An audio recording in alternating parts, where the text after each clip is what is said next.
All right, ladies and gentlemen, what I wanted to talk about today was a bit of an elephant in the room. And of course, it was a little bit about this hologram tournament that was hosted by Braxophone and commentated on by Fobmaster, along with all of the various participants that you're going to be seeing on the screen. We got the Sweet Illy, the Glaive Keo, the Genazad, Maddie Chu, me, of course, Sharamu, Tectone, and I think I'm covering them right now. Not on purpose, it's just where my camera is.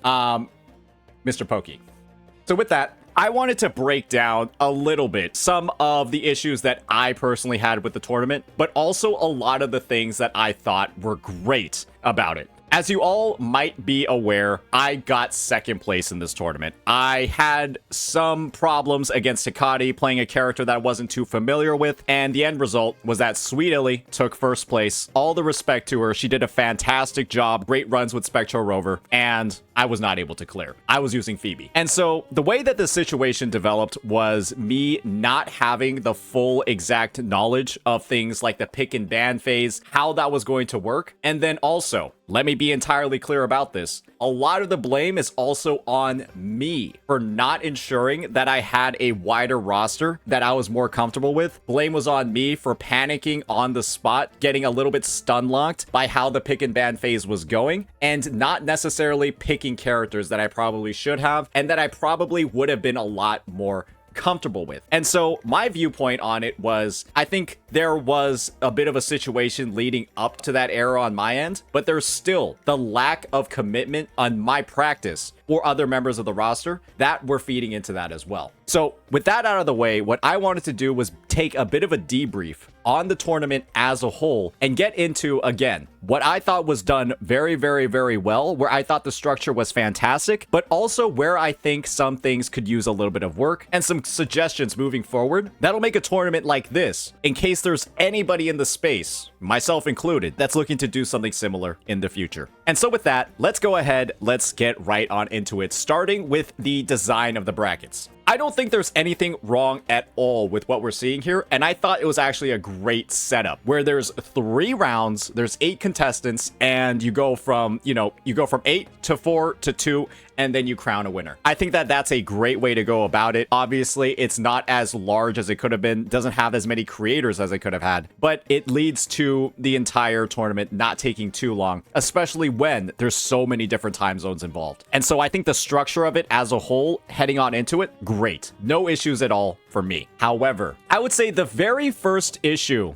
and it's not really a huge one that I wanted to talk about, it would have to be the structure of the pick and ban phase that we initially saw at the start of the tournament. The pick and ban phase was essentially the first player would pick a character, the second player would pick a character, and then there would be a ban from the first player and then a ban from the second player. This was the baseline way that the drafting went. And then from there, it transformed into starting off with a ban and then getting into the pick. I think that the second method of starting out with a ban first and then getting into the pick was the right way to go, and probably should have been how the tournament was structured at the start. Because what you're going to see in this first round is that Carlotta is a very, very heavily prioritized character. And let's be entirely honest here, she's a little bit broken, especially in hologram content. And you're gonna see that where Carlotta was used in this tournament, she's pretty fucking cracked because she's got a lot of iframes. She's extremely strong in 3-person team content, not as strong in like double or single unit content, but she's a little bit overwhelmingly powerful here. And so I would just say at a baseline, maybe like after going through the experience, after knowing what all these different characters are capable of and, you know, their relative difficulty levels as well, I think it could have been helpful if we had just gone ahead and just, to a degree, kind of just banned certain characters outright or given some sort of penalty for using those characters, knowing what we know now. And, you know, that might mean having to consult like additional resources in either like the theory crafting side of WoWA or like the speedrunning side of WoWA, or really just like the meta side of WoWA as a whole, and recognizing who are kind of like these imbalancers in a sense, that are exceptionally well-tuned to this sort of content, like how well-tuned Carlotta is for holograms, and then keeping that in mind as we go through the actual selection so that there can be a little bit more fairness in the gameplay. Otherwise, you're going to end up in a situation where there are some really just top viable meta picks for this sort of content or this sort of tournament. And then if you don't end up getting those just because of the pick and ban phase, you're just not going to be at like competitive footing. I think that a pick and ban phase is something that is overall good for a tournament or competitive content. And I think one of the biggest examples of this, right, is taking another team-based sort of game. And that's going to be, of course, League of Legends. The thing is, League of Legends has bans, it has picks. You're seeing over here 5 characters that are being picked for one team, and there were up to 3 characters being picked for this hologram. The thing is, when it comes to bans in this sort of way or in this sort of game, there's a lot of characters in League of Legends.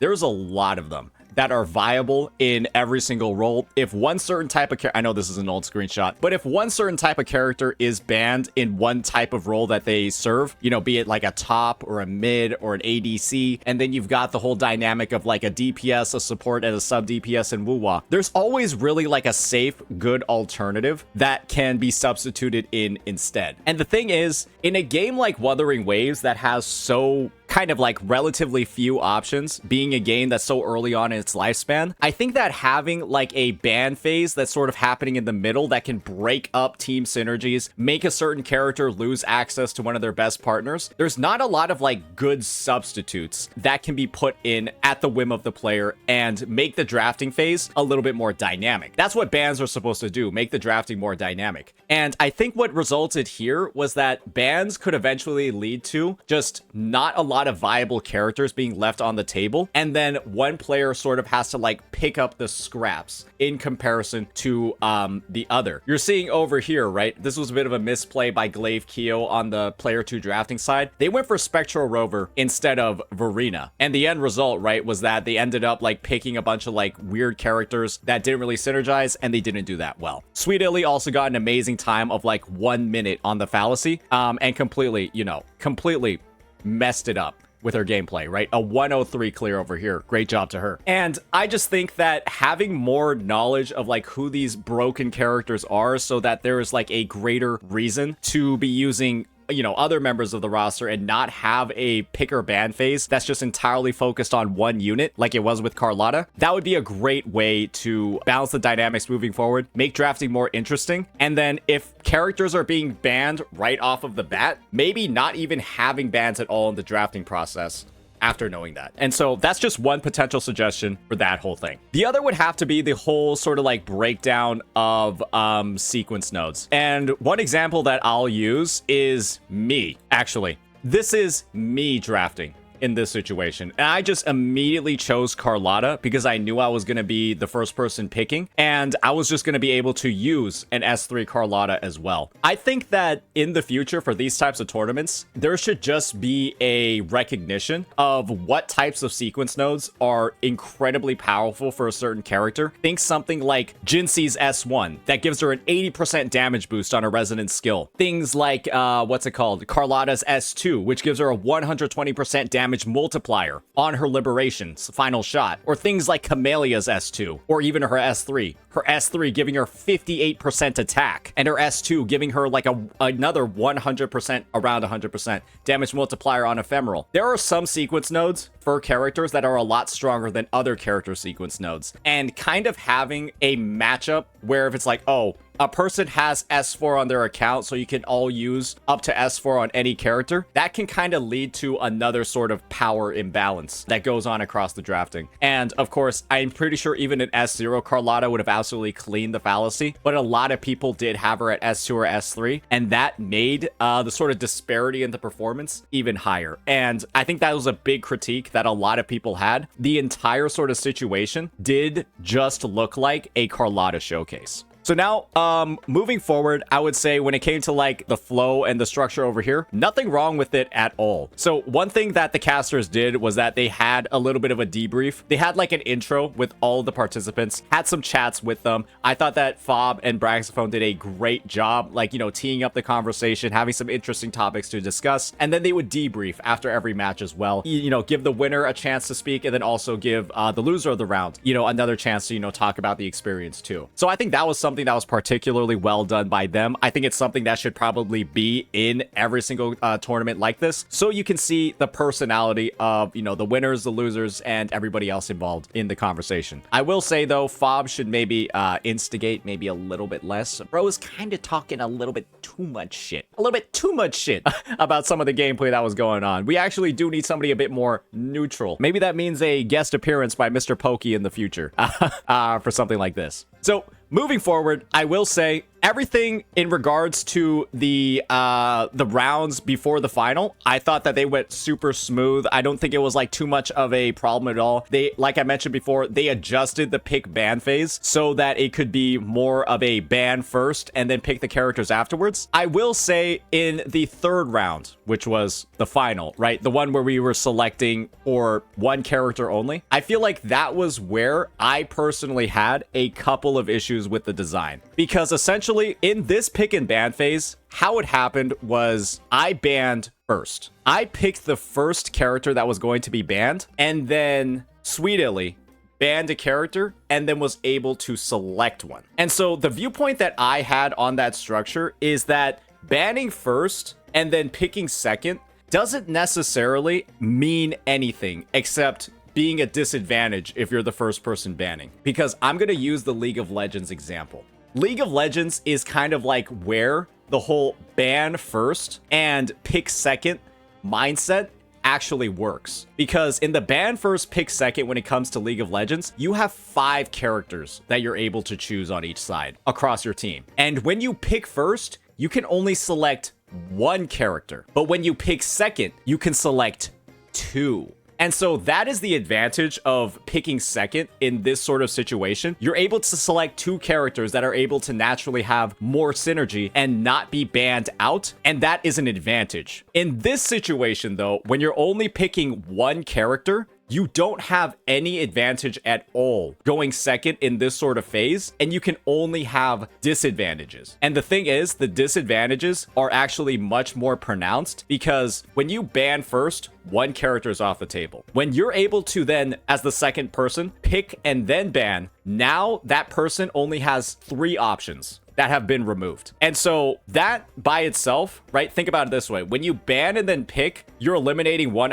you have all the characters available except for 1. And then when you're the person that is picking after the ban pick, you now have 3 characters that aren't available. And so especially when Wuwa is a game where solo content is really heavily tailored around certain members of the roster, that's where stuff can get a little bit dicey, because there are certain characters that are really exceptionally good in solo content, and then there are other characters, right, that aren't too good, that have some issues, and that don't perform as well to that degree. And so my solution to this would have just been to make the process a little bit more blind, especially when there's only 1 pick that can happen, and that was to actually have a blind draft after the bans. Both players ban a single character, and then nobody sees what the other person is choosing, and each individual with the whole ban list just chooses a character right off the bat. And if both players select the same character in a 1v1, so be it. May the best player actually win. And if they select different characters, then okay, we still have another competition. It's still good stuff. But I do think like the whole idea of like a staggered pick ban order where one person picks first and the other person picks second,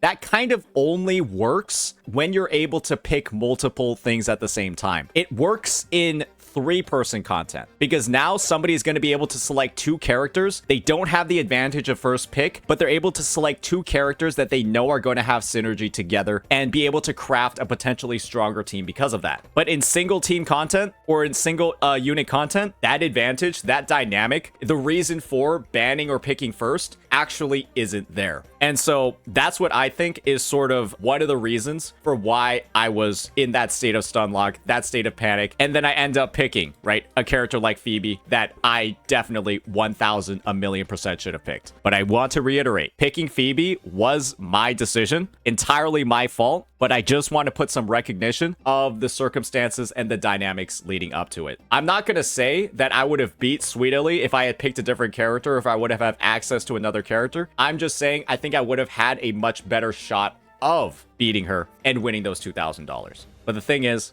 I'm not salty about it. And hopefully I have not come off as salty about it. I'm just really trying to focus on the elements of the structure that I think that, you know, any person in my shoes would have kind of been like, oh, wow, that was like not really something that either I had expected or not really something that makes a huge amount of sense after reflecting on it afterwards. And I think that the blind pick solution, again, just 2 bans or 1 ban by each person, and then a blind pick from everybody else that remains on the roster, probably is the way to go when you're not able to have that picking dynamic that you're going to find in multi-selection content like we're seeing over here.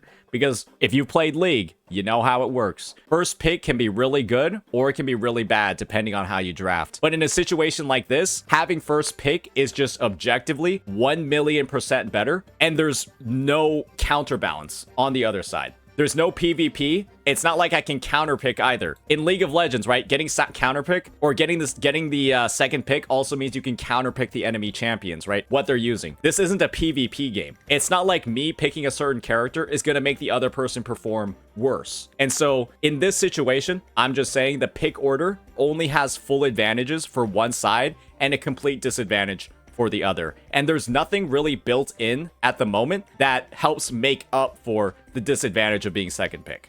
And overall, those are going to be my main critiques for the tournament as a whole. It's really just entirely focused on things like sequence nodes. It's focused on things like, you know, slight rule shifts across that did balance it better, but, you know, also resulted in differences in drafting strategies and differences in, you know, what contestants might have headed into in the first round and then having to do something different in the second. That's, you know, I think where a lot of the comments that it was like scuffed or that it was like a little bit sloppy were coming from. And when it comes to the changes that I'm talking about, I'm not saying that I would have won $2,000. I'm not saying that I would have been the clear, undifferentiated, like, you know, no diff winner if circumstances were different. All I'm saying is that I think I would have had a better fighting chance and probably also, you know, would have had a better frame of mind going into it, had some of these changes been put in there. But I think as a whole, in terms of like the organization, the effort that was clearly put in, like these are great graphics. Loved like the transitions between the gameplay. I thought the commentary was actually pretty great. I think that as a whole, the event was very good. The event was a great initial stab, and my viewpoint on it is that a couple of things to iron out when it comes to like the disparity in advantages in the pick order and just making sure that things are on a bit more of like a level playing field. I think it's currently at like an 85-90% in terms of like completeness and structure and how like well thought out it was. Making those updates, I think, would take it all the way to 100. And yeah, hopefully these critiques, these suggestions haven't been too insane. I obviously have a ton, or I've mentioned it a ton of times, I have a lot of experience in these sort of like team-based drafting games. I've probably seen this menu in League more times than I would like to count. I used to be a Diamond 1 Masters level player. And so I understand like a lot of the dynamics that go into like bans and drafting. And the thing is, in content like this, where you only have one pick, one side just has a clear, absurdly large advantage over the other, and there's nothing that really makes up for it. And so in circumstances like this, maybe we go for the blind pick. The last suggestion that I think I have to talk about is the idea of a fearless draft. And this is something that is probably not very viable in the current state of the game. A fearless draft is when after you use a character, you're not able to use them in future rounds. And so in this situation, right, where a player goes ahead and picks Carlotta, they wouldn't be able to use Carlotta, and player 1 wouldn't be able to use Shorekeeper again. I do think that in this sort of fearless draft setup, when Wuthering Waves doesn't have as big of a roster as it will in the future, I don't know if it's the right move to do. I think it's going to end up limiting a lot of what players can use and effectively turns into a ban in its actual application. I think that there are some issues with that when the roster isn't that large, but as it grows in the future, right, maybe 10 more characters get added that all serve like different roles. We get like more hybrid healers like Brant. We get more sub DPSs that are able to support the main DPSs better. Maybe bring characters like a Ling Yang or a Jian more up to the forefront in the meta. Then I think the idea of a fearless draft could be a lot more interesting. But for now, I would say it's a little bit too early, and it would lead to a lot more restriction and kind of just somebody feeling like they can't really do anything with the tools that they're given. And that's not really a great experience. But with that, those are going to be my final takes on the tournament. I think that I had pretty detailed breakdowns of where I think things could be improved. But again, as a whole, I thought this was an absolute blast. I thought this was amazing. And well done to Brax, well done to Fob, and of course, well done to all the participants and Sweet Illy as a whole for actually clearing this fight. Because a lot of people, they like talking, right? They like doing the yapping. I don't think a lot of people have actually soloed Hikari or even gotten a solo successful run. It's a lot harder than you think, buddy boy. So with that, let me know what you think. Peace.